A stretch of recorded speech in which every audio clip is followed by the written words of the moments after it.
সাধারণকালের চতুর্থ সপ্তাহ বুধবার। প্রথম পাঠ সামুয়েলের দ্বিতীয় গ্রন্থ 24 অধ্যায়, পদ সংখ্যা 2 এবং 9 থেকে 17। লোক গণনা করে দাউদ যে পাপ করলেন, ভগবান তার জন্যে তাকে শাস্তি দিলেন।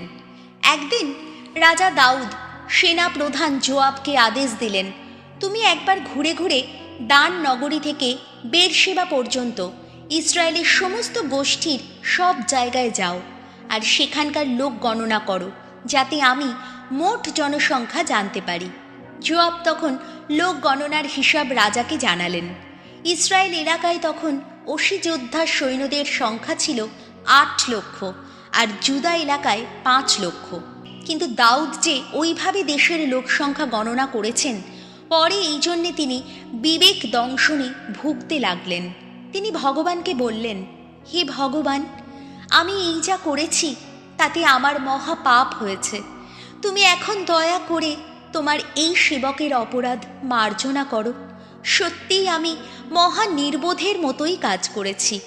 পরের দিন সকালে দাউদ যখন ঘুম থেকে উঠলেন, তখন তার ব্যক্তিগত দৈব দ্রষ্টা ছিলেন যিনি, সেই প্রবক্তা গাদের প্রতি উচ্চারিত হল ভগবানের এই বাণী, যাও দাউদকে গিয়ে বলো, ভগবান এই কথা বলছেন, আমি 3টি দুর্বিপাকের প্রস্তাব রাখছি, একটি বেছে নাও, তা আমি তোমার ওপর নামিয়ে আনব। গাদ তখন দাউদের কাছে গিয়ে সে কথা জানালেন। তিনি বললেন, বলুন আপনি কি চান?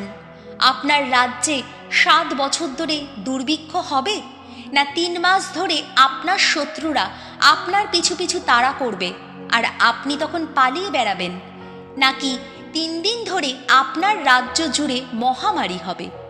আপনি এখন ভালো করে ভেবে দেখুন, যিনি আমাকে পাঠিয়েছেন তাঁর কাছে আমায় কি উত্তর নিয়ে যেতে হবে। দাউদ তখন গাদকে বললেন, এ তো বড় দুশ্চিন্তায় পড়লাম, তবে আমাদের পক্ষে ভগবানের হাতেই পড়া বরং ভালো, কেননা অসীম তাঁর করুণা। আর যাই হোক, আমাকে যেন মানুষের হাতে পড়তে না হয়। তাই দাউদ তখন মহামারী বেছে নিলেন। তখন দেশে গমের ফসল কাটার সময়। সেদিন ভগবান ইসরায়েল দেশের বুকে মহামারী পাঠিয়ে দিলেন। সকাল থেকে শুরু করে নির্ধারিত সময় পর্যন্ত মহামারীর তাণ্ডব চলল। দান নগরী থেকে বেরশেবা পর্যন্ত 70,000 লোক মারা গেল। এবার দেবদূত জেরুসালেমকে ধ্বংস করবার জন্যে হাত বাড়ালেন, কিন্তু অমন সর্বনাশ দেখে ভগবানের দুঃখই হলো।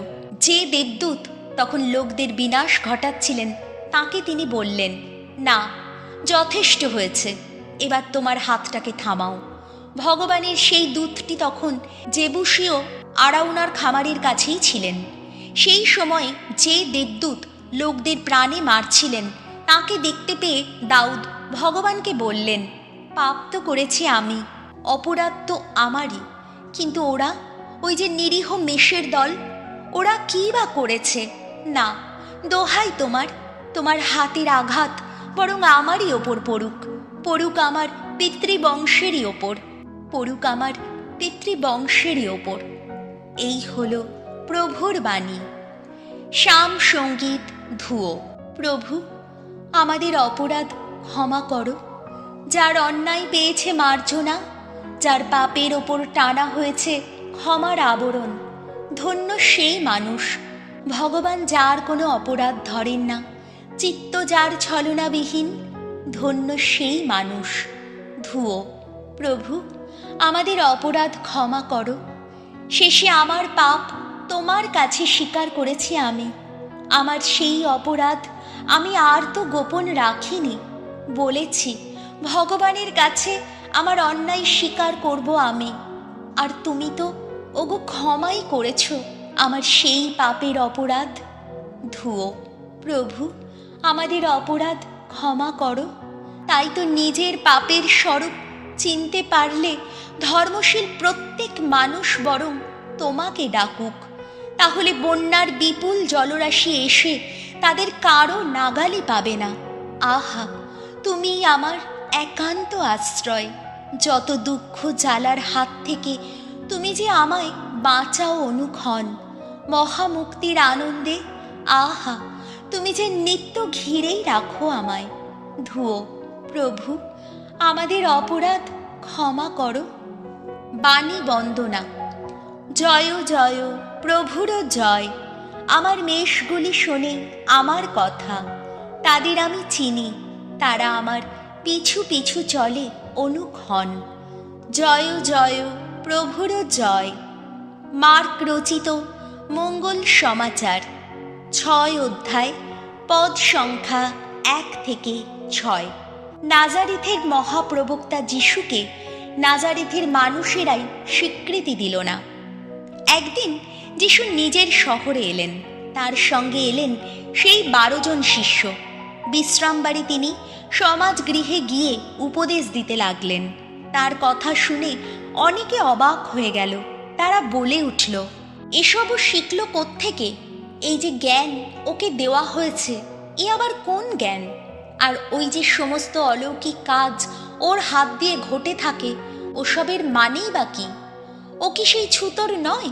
মারিয়ার সেই ছেলে যাকব, যোসেফ, জুদা আর শিমনের সেই ভাই নয়? ওর বোনেরাও কি এখানে আমাদের মধ্যেই নেই? তার প্রতি তারা কেমন যেন বিরূপ হয়ে উঠল। তখন যিশু তাদের বললেন, প্রবক্তা শুধু নিজের দেশে, নিজের আত্মীয় স্বজন ও পরিজনদের কাছেই অসম্মানিত হন। সেখানে তিনি কোনো অলৌকিক কাজ করতে পারলেন না। শুধু কয়েকজন রোগীর ওপর হাত রেখে তিনি তাদের সুস্থ করে তুললেন। তার প্রতি লোকদের অবিশ্বাস দেখে তিনি আশ্চর্য হয়ে গেলেন।